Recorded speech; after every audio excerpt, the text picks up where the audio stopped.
Zero Gravity. Science and Technology Edutainment. மனித சமுதாயம் அறிவியல் வளர்ச்சியில் புதிய உயரங்களை தொட்டுள்ளது.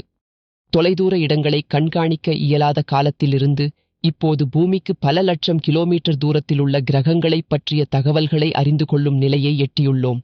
இந்த முன்னேற்றத்தில் செயற்கைக்கோள்களின் பங்களிப்பு முக்கியமானது. ஆனால் இந்த செயற்கைக்கோள்கள் மற்றும் விண்வெளி பயணங்களின் எதிர்விளைவாக விண்வெளி குப்பைகள், ஸ்பேஸ் டிப்ரீஸ் என்று அழைக்கப்படும் பெரிய சிக்கல் உருவாகியுள்ளது. பயன்படுத்த முடியாத செயற்கைக்கோள்கள் மற்றும் வெடித்து சிதறிய பாகங்கள் விண்வெளியில் அதிகமாகி வருகின்றன. நாசாவின் விஞ்ஞானி டான் கெஸ்லர் விண்வெளி குப்பைகள் காலப்போக்கில் அதிகரிக்கக்கூடும் என்று எச்சரிக்கிறார். கடந்த 5 ஆண்டுகளில் விண்வெளி குப்பைகள் 50% அதிகரித்துள்ளன. 1978இல் நாசா விஞ்ஞானி டொனால்ட் ஜே கெஸ்லர் உருவாக்கிய இந்த கோட்பாடு விண்வெளியில் குப்பைகள் ஒருவருடன் ஒன்று மோதும்போது இன்னும் அதிகமான குப்பைகளை உருவாக்கும் புவியியற்க சிக்கலை குறிப்பிடுகிறது. விண்வெளி குப்பைகள் அதிகரிப்பின் விளைவுகள்: 1. மோதல் பிரச்சினை. 2 குப்பை துண்டுகள் மோதும்போது மேலும் அதிக குப்பைகளை உருவாக்கும். 2. சுற்றுப்பாதை மாசுபாடு.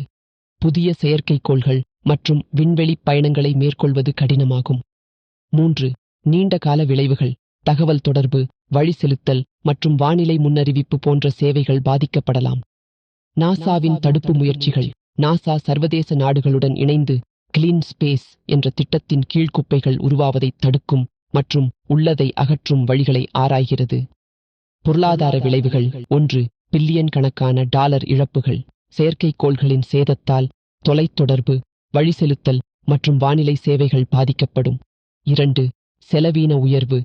விண்வெளி குப்பைகளை அகற்றுவதற்கான செலவுகள் அதிகரிக்கும். சுற்றுச்சூழல் விளைவுகள். நீண்ட கால குப்பைகள் நூற்றாண்டுகளாக நிலைநிறுத்தப்பட்டு விண்வெளி பயணங்களை சிரமமாக்கும். வளிமண்டல நுழைவு அபாயம். பூமியின் வளிமண்டலத்தில் குப்பைகள் மீண்டும் நுழையும் போது மக்கள் மற்றும் சொத்துக்களுக்கு சேதம் ஏற்படக்கூடும். சமூக விளைவுகள். 1. சேவைகள் குறைபாடு. GPS மற்றும் போக்குவரத்து சேவைகள் பாதிக்கப்படும். இணையம் மற்றும் தொலைத்தொடர்பு சேவைகள் கடுமையாக பாதிக்கப்படும். 2. அறிவியல் ஆராய்ச்சிகள்.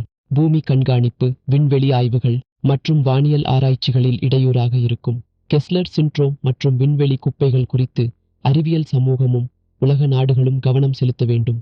புதிய தொழில்நுட்பங்களை பயன்படுத்தி குப்பைகளை அகற்றுவதற்கான முயற்சிகள் தீவிரமாக மேற்கொள்ளப்பட வேண்டும். இது எதிர்கால விண்வெளி பணிகளை பாதுகாக்கவும் நிலையான வளர்ச்சியை உறுதிப்படுத்தவும் உதவும்.